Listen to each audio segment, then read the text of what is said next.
Hey everybody, welcome to another episode of Reviewing Comics with me, your host, Alexander Turbin. Today we're going over Lone Wolf and Cub number 15 by Kazuo Koike and Goseki Kojima. I don't know if I pronounced the name right, but I'm hoping.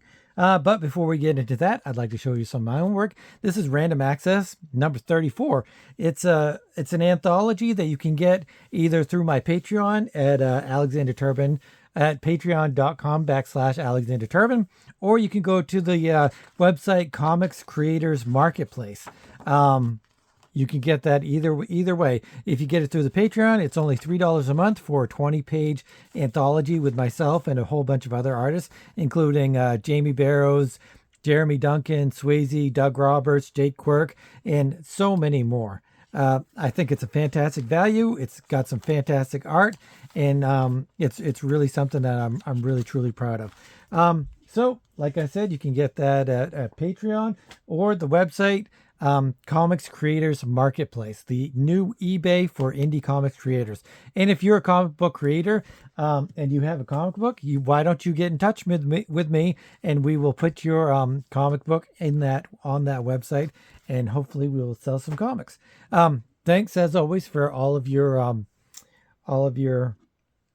support. I truly appreciate it. Now let's get on to Lone Wolf and Cub. Lone Wolf and Cub, I'm trying to rank it as where it would go as to my favorite comic book series. And it's in the top 5. I think it's in the top 5, might be top 3, might be higher than that. I'm not entirely sure. It's really hard to say because, you've got the X-Men, number 1, obviously, but you've got that huge run with Chris Claremont. Then you got Daredevil with all of his Frank Miller stuff, and Walter Simonson with all of his Thor stuff. And they went through really long runs for all of that. But this is the same creator. This is almost like a creator-owned project. And so it's a little bit different than the Marvel and DC stuff. There's no other artists and no other writers on the series. It went for, I'm not entirely sure, I think it went for 85 of these books, I think. I didn't finish it. I have to get the last books. I heard that how it ends, but I'm not entirely sure. But anyway, it is one of my favorite series of all time. Kazuo Koike is one of my favorite writers. Goseki Kojima is one of my favorite artists, and it's got a great cover by Bill Sienkiewicz. The cover, look, it's so amazing how he goes from this reddish, orangish, dark colors, and then you kind of move your eye down to this blue, and it goes from hot to cold, and it's like this anger, and it's got this fear. It's really using the color more than anything else to convey the emotions of what is going on in the cover, and that's really kind of one of the best things that you can do. It's truly fantastic as always. Bill Sienkiewicz is just one of the greatest artists of all time. I've watched all of the Lone Wolf and Cub movies. I watched them last month or a couple months ago. They were on Tubi, which everybody should know is the greatest streaming platform out there. It has all of the great 70s, 80s, 90s movies. It's got it's hard to explain how many awesome that's where you're going to find Krull. That's where you're going to find Sword the Sorcerer. That's where you're going to find Lone Wolf and Cubs. That's where you're going to find all of these fantastic things that's where I was watching the Chuck Norris movies after I did the Chuck Norris review. So I would definitely check out Tubi if you've never heard of it or seen it or anything. So I've watched all the movies. My wife was watching one of them with me while she was, getting ready to nap or something. And she thought they were kind of cheesy, but I don't care. I think they're awesome. I didn't think they were cheesy at all, but I guess it's in the eye of the beholder. But anyway, let's get into the story. I'm not going to go back and talk about the writing and the art because it's actually 2 stories. I'm not sure if I'm going to do both of them.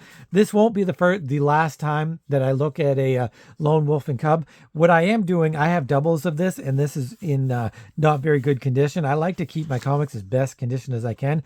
And it's super hard to review or go over these trade bound comic books like this because you've got to get to, in order for the camera to pick up all of the art that it can, it really you got to push back the pages, and it's really going to damage the spine of the book. And I didn't want to do that with the other one. So this is kind of a harsh, raged up copy anyway. But also, there's 2 stories in here. Like I said, I'm not sure if I'm going to review both of them or just one. We'll see where we're at after the time. I have kind of talked a lot. It's already 6 minutes and I haven't gotten into the book yet.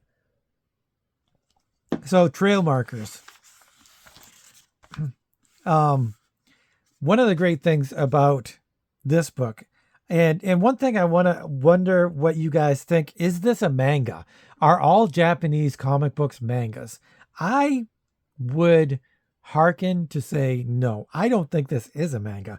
I think this is a Japanese comic book. I think it's a Japanese graphic novel, actually. I don't think it's a comic book. I think it's a Japanese graphic novel. People sometimes have problems with using the terms graphic novel over comic book. I don't care. I like to use graphic novel when I'm talking about something that is a little bit more, if not mature, then the format and also the kind of the insights that the artists and the writers are giving.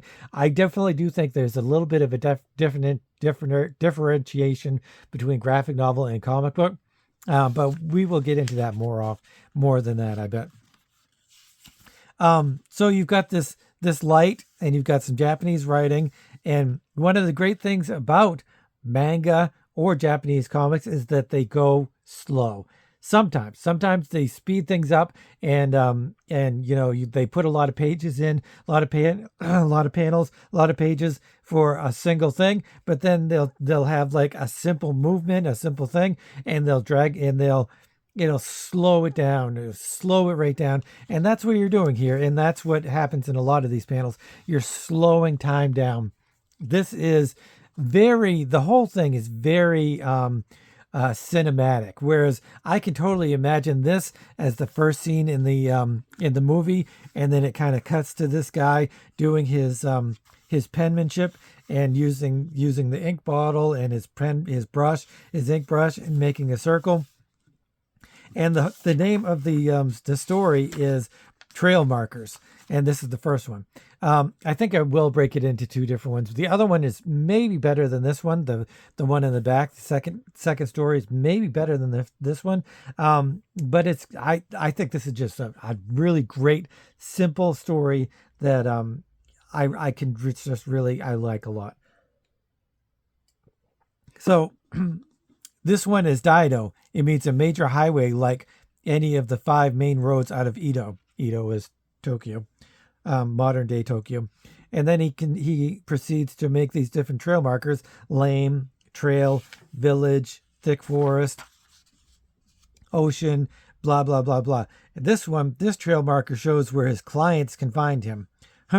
So he uses trail markers from The Art of War. The Art of War is obviously the military text, as they say here. And so the original person lays down all of the trail markers, and then you get to see the characters. We don't know who this is, but we know who this is. This is the Yagyu leader, who, if you read, this is issue 15, if you read issue 1, you would know that, I'll give you a little bit of context or background. The Yagyus and the, I can't remember what Lone Wolf's clan's name was.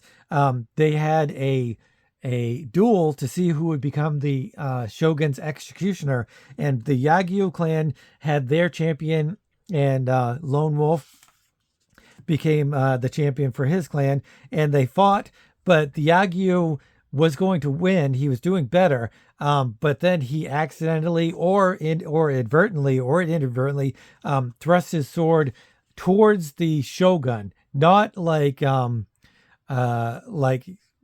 threatening him, but like just kind of his sword accidentally pointed towards him, and Lone Wolf, he just threw his body in front of it, and that is why he was disqualified. So the Yagyu lost the match, and that proceeded to make the Yagyu angry.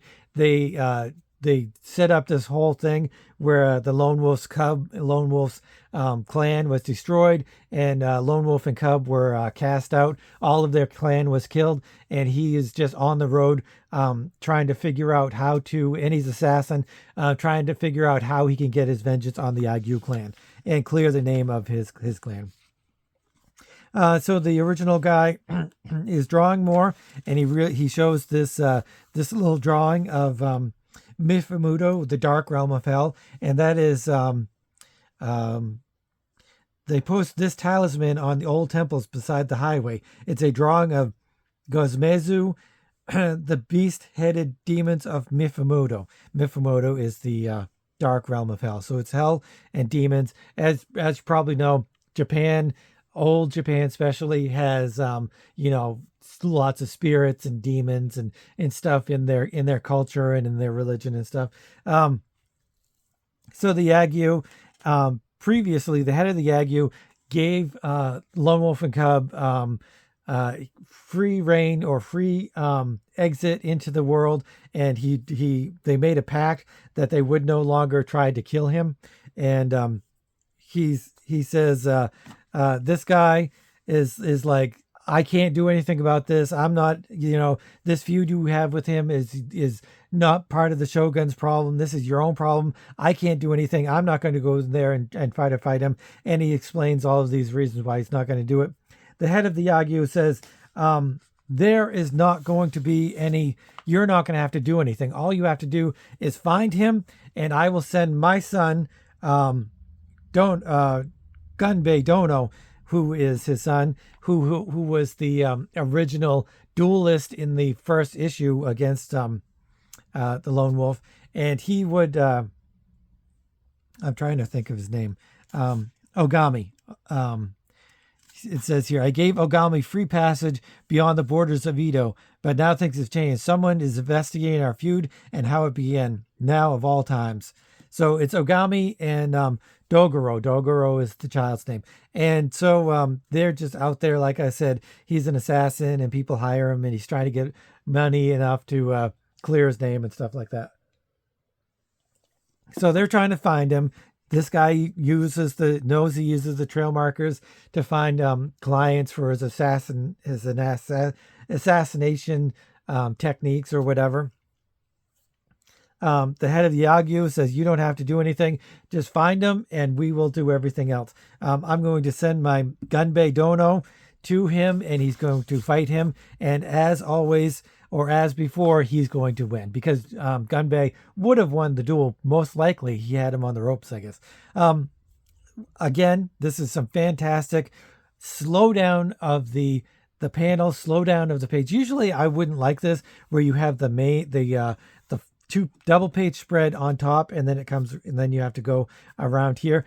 For some reason, it's intuitive. That's the thing you're looking for in comics, in doing your panels and doing your pages, is it's got to be intuitive to read. And this was super intuitive. I was never like, oh, do I look at this and then do I look at this?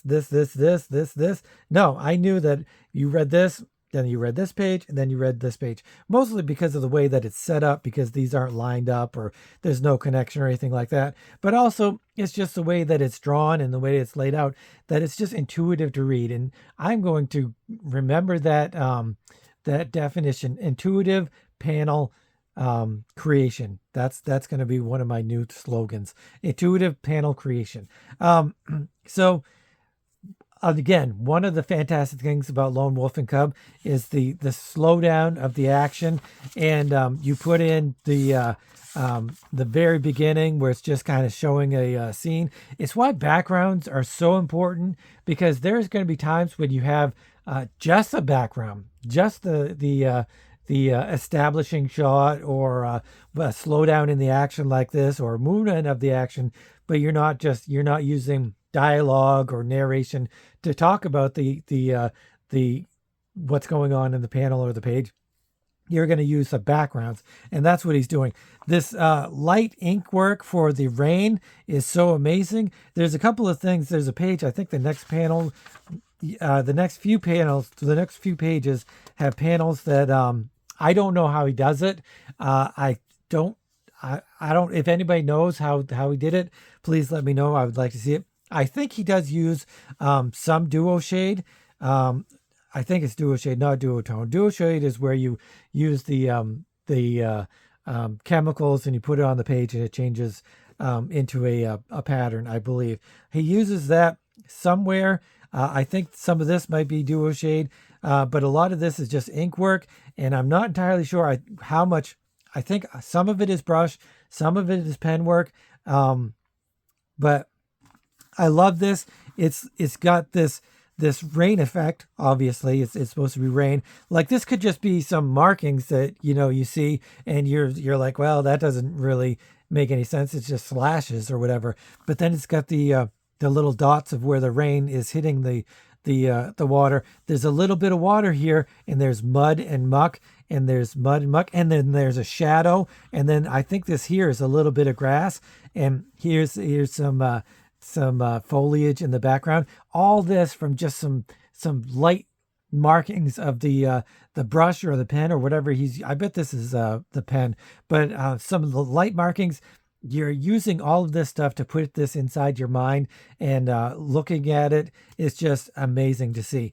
And then it's broken up, and there's more foliage, and there's more water, and there's more rain. It's just so artfully done. And then there's a splush where the baby cart, because as you guys might know or might not know, Lone Wolf and Cub is Dogoro and what the hell's his name again? Ogami. Ogami, and he like pushes him around in a baby cart. The baby cart has weapons, which is what one of this guy says. He says there's 3 spears hidden in the cart, and so he's just pushing the cart along and trying to go to the next temple where he's going to find his next assignment or whatever. Here's more of this stuff. You got the pen work, but then you've got this duo. I think it's duo shade. It must be duo shade that is just going down, or it might just be a light brushwork and then scratching some sort of scratching. It is so difficult to tell. But I also, one of the great things that I love about his artwork is the expressions. As everybody knows, you watch an old Japanese samurai movie, an old kung fu movie.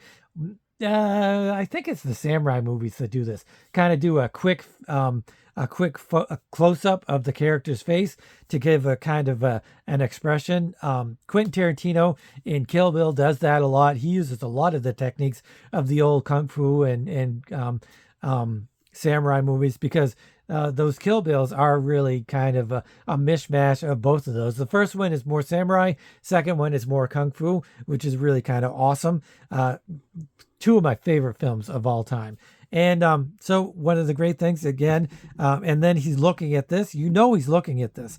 Again, great panel orientation, and it's just intuitive as always to go from here. He's outside of it. He's looking at this, and then it shows him just moving along and seeing what comes next.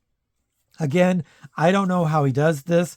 I don't know whether it's just light brush, like a brushwork, or there's some sort of dual shade or something going on. There's a double page spread here that we're going to look at that is even more than that. More of this gorgeous water. The guys come in and they're trying to make sure that Ogami, is that his name? I cannot remember. Ogami. Why can I not remember one of my favorite characters' names? I don't know, but I can't. Anyway, they find the totem or the trail marker, and they're like, look, that's him. Trail markers, that's it. So then they find him, and then it cuts again to slowing things down. It's very much like in Kill Bill, at the end of Kill Bill, where they're kind of circling each other, where what's her name? I can't remember her name. Where the 2 characters are sword fighting, and they're just looking at each other, and in the background is that little Japanese well kind of lantern thing where it's going clunk, clunk, clunk, clunk, clunk, clunk, and there's snow falling. This is very much like that. This is the setup of what's going on inside this little hut or whatever. I don't know. This is what I'm thinking, the duo shade, because you've got all of this stuff, and I don't know what this is. I don't know why there's a line. I I don't know whether he was thinking that that was supposed to be in the sky, but or there was another page overlaying that, or this is 2 pages or something like that. That's really just kind of weird. But again, this duo shade, I think it's duo shade, did the duo shade, and then he did the lines here. That's what I'm thinking. Because these duo shade lines are really, it's really awesome. It's amazing how he did it, how he has the lightness of everything. It's truly great. And then he's got the darkness of this fir tree. And the rocks along here, and the water. It's almost like a painting. It's a painting with duo shade and brush strokes and ink strokes and stuff. Again, you're slowing down the panels. That's how a lot of manga stuff does it. I think only the best ones do it like this, though. And then there's a splash. This is Gunbei Dono, obviously. He's the bad guy, and he sees the cart. The cart's got spears in it. He cuts the cart in half with his sword, and he sees it breaks open, and that's where you see the 3 spears, and he's like, haha. And so he comes to the I don't think it's a temple. I just think it's a shack, although it might be a temple. No, it's a shack. It's just a shack. Ogani, Jesus, why can I not remember his name? Ogami. Gunbei, and it says, it's been a while, Ito Ogami. Gunbei Yagyu.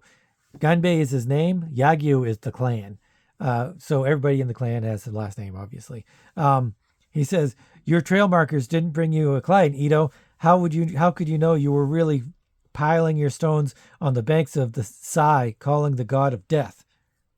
And then it cuts to the Buddha, and then the rocks on the water. You can almost hear the rain pattering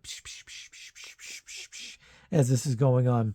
So the Yagyu have broken their promise and come seeking my death. We break no promises, Ito. It's just I've just come to challenge you to a duel. Just one swordsman to another. I've come alone. That's proof enough.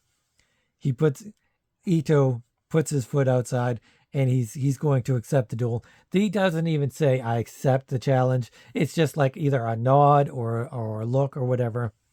You and I dueled before the Shogun for the post of Hashikakin. I don't know that. Hashikukin, the officer of death. Lone Wolf and Cub number 13. I thought that was number 1, but I guess it was also in number 13. The Yagyu Shin School of Fencing defeated the Seo School, defeated it utterly. I won, Ogami, yet you became Kashakukin. The Yagyu are assassins. They've killed too often, and none more than you. Your sword has become the sword of darkness. The Shogun shuns you. How dare you! I'm not going to read the rest, because if you haven't read this, you definitely should. And if you have read it, then you're probably going to go get your copy and read along with me. That's what I would do anyway. So there's just some dialogue and some brow beating or chest beating or whatever. And they're just kind of not really insulting each other, because I feel like they have enough respect for each other not to throw insults. They're just going to do the thing. And but Gunbei doesn't really understand that why Ito doesn't realize that he is going to lose, because his school of fencing isn't best in the rain. Like it's lots of different angles and stuff to the rain. I think the best thing for him to be is in the water. There's a scene where he puts his sword underneath the water so his opponent can't see him. There's a lot of fantastic scenes in all of these comic books. I wholeheartedly recommend that you read all of these, because they're truly amazing. Lots of movement. They're rushing around, and it's just a whoosh and a whoosh and a whoosh. And Ito Ogami has thrown his sword, which has come utterly inconceivable that a samurai would throw his sword. And I am going to read this part. Throwing your sword on the first stroke, that's not part of the Suos fencing. I have no stroke anymore. I have no school now. I don't even have a samurai's heart. I have only Mifudumado. And so he kills him by throwing his sword at him. And then he collects Dogoro, and they move on to the next town or whatever.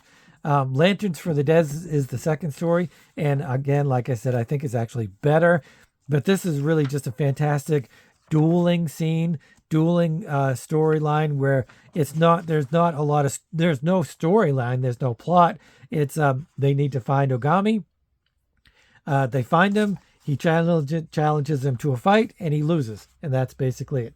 So I will do Lanterns for the Dead. I gotta make another bookmark, and we will do Lanterns of the Den at some point, and some other Lone Wolf and Cub stuff, because I want to show off the covers, because the covers had fantastic artists. It started with Frank Miller, and then it went on to Bill Sienkiewicz, and then it went to Matt Wagner, and there's just a whole slew of fantastic cover creators for all of these books, and all of the stories are really fantastic.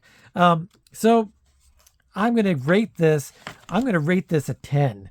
I don't know if I've given something a 10 yet. In all of my reviews, I don't think I have. Maybe I can't remember if I've given anything a 10, but for me, this is a 10.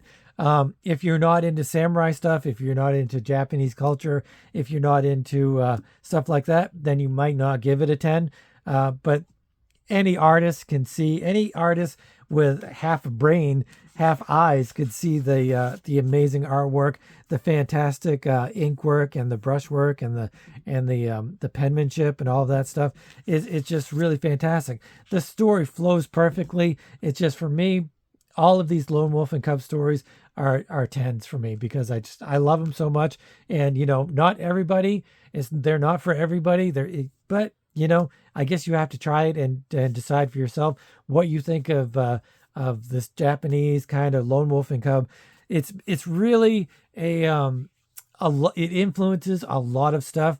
Road to Perdition, one of my favorite movies, probably my favorite comic book inspired movie, is taken from this. Only they're gangsters doing basically the same thing. The Matt Wagner used the same formula. This Lone Wolf and Cub, The Mandalorian, it's all based on Lone Wolf and Cub. So it's really very influential in a lot of different genres, a lot of different storylines. So Lone Wolf and Cub by Kazuo Kooki and Goseki Kojima are 10. It's a 10 for me. If you like this kind of content, this is the kind of stuff I go over. I go over indie comics from the 70s, 80s, 90s, from forever, and anything that really has artistic value or anything like that. Then I'm going to go over it. If you have any suggestions as to what you would like to see reviewed or gone over, please let me know. And thanks for watching. And like I said, if you're new, please consider hitting the subscribe button and the notification bell. But more than that, I love the comments from you guys. I love the comments. I love to talk about comic books, especially this one, especially the ones that I love. I really love the comments.